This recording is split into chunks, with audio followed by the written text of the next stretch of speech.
Смотрите на ночное небо. Оно усыпано тысячами звезд. Но что если бы Земля находилась в другом месте Вселенной? Представьте, что мы берем нашу Землю и переносим ее на 700 миллионов световых лет отсюда, в место под названием Войт-Валапаса. Знаете, что бы мы увидели ночью?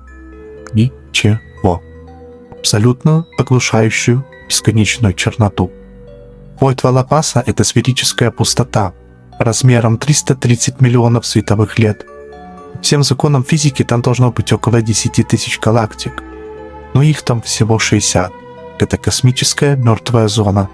Если бы Земля была в самом ее центре, люди бы смотрели в это черное небо и были на 100% уверены, что мы единственные существа в пустом мертвом мире.